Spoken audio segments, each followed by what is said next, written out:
你有没有觉得那些教人怎么变有钱的建议，听来听去好像都差不多？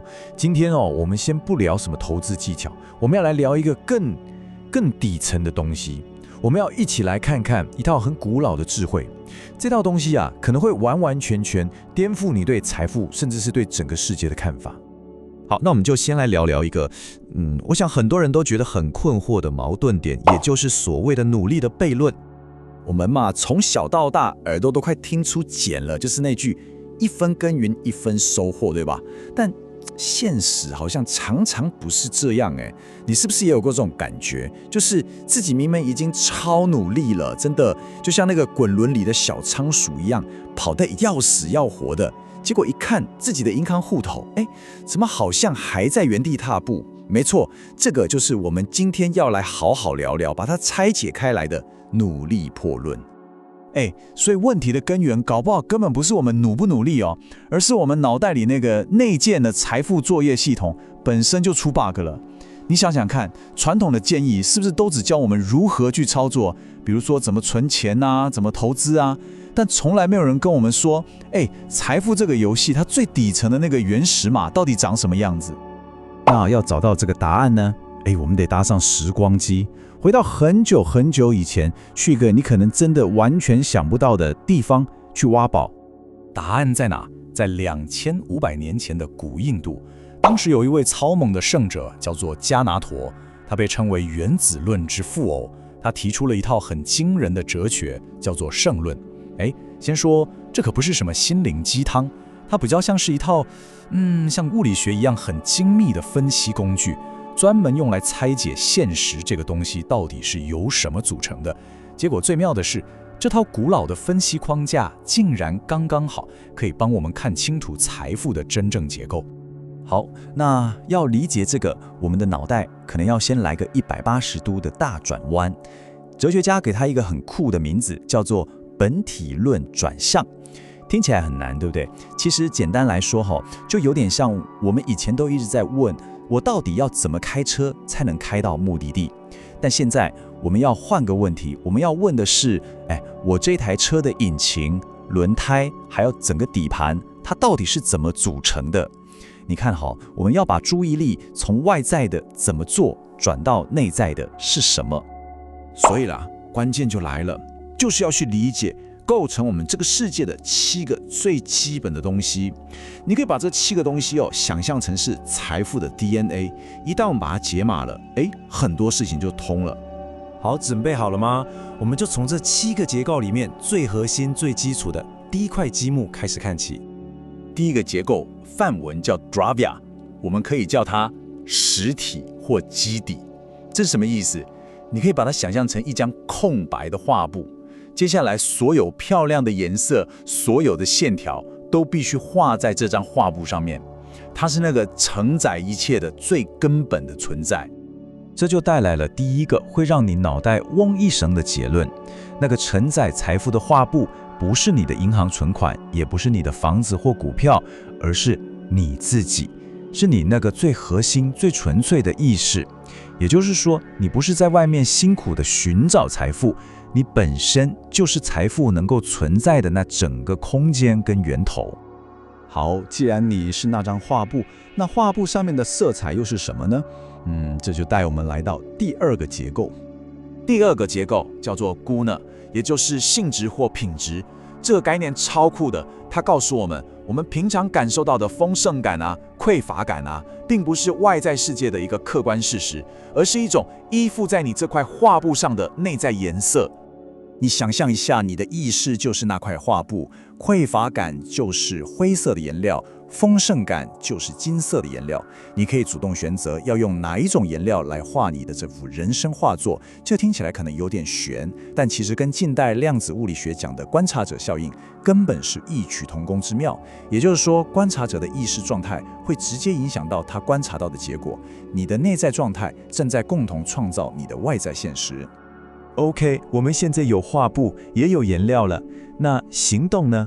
我们每天做的那些事又扮演什么角色？这第3个结构可能会彻底颠覆你的认识。第3个结构叫运动，这里讲的 karma 跟我们平常说的什么倒对报应关系不大，它更像是在讲物理学。他指出，真正有效的行动不是靠你用蛮力去硬拼、去对抗，而是要顺着宇宙能量的那个自然的流动。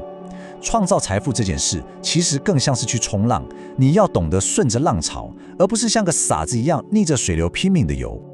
我们从小到大好像一直被灌输一个观念，就是资源是有限的，是稀缺的。但是接下来这个结构会提出一个完全相反的看法。第4个结构叫做共性，他提出一个超革命性的观点：丰盛跟扩展才是这个宇宙的预设模式。换句话说，你感受到的匮乏，其实才是一种例外状况，是一种偏离了宇宙常态的特殊状态。哇，如果丰盛才是宇宙的常态，那我们要怎么接上这个丰盛的能量场呢？答案就在第5个结构，叫做特殊性。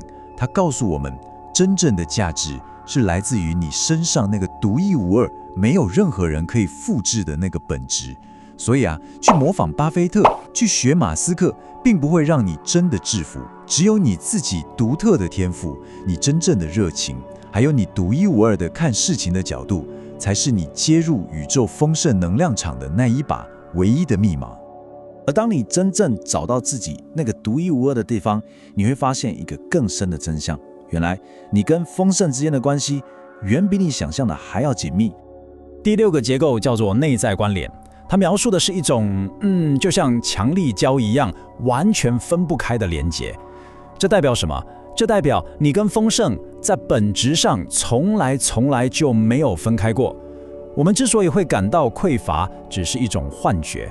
这就跟物理学里面讲的量子纠缠一样，两个粒子就像隔了整个宇宙那么远，还能瞬间影响彼此，就是因为它们之间有一种看不见的深刻的连结。你跟丰盛也是这样。好了，最后让我们一起来重新定义一下那个我们一直以为在对抗的敌人，也就是匮乏。最后一个第7个结构叫做非存在，这一点真的非常精妙。匮乏它本身并不是一个真实存在的东西，它就像黑暗一样，你知道吗？黑暗不是一种物质，它只是光不见了。你没办法去赶走黑暗，你唯一能做的就是把光带进来。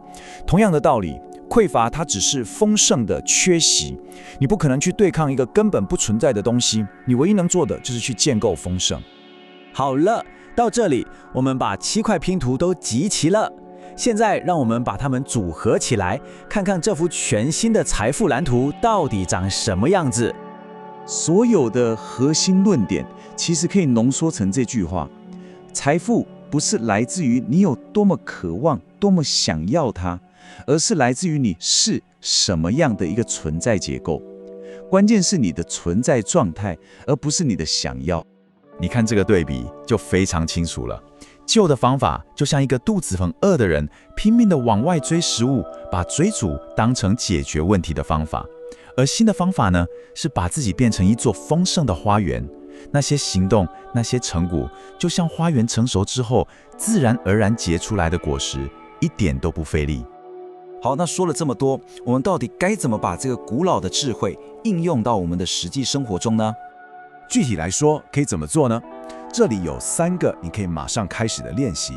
第一，巩固你的核心，每天花个几分钟去静静感受那个不管你的存款是多是少都不会改变的你，找到你内在那个稳定的中心。第二，校准你的状态，有意识的去练习感恩、慷慨、创造力这些代表丰盛的品质，就像上健身房练肌肉一样。第三，释放你的独特，不要再一直看别人在做什么了，问问自己这个世界上有什么东西是只有你才能带来的，然后勇敢的去做它。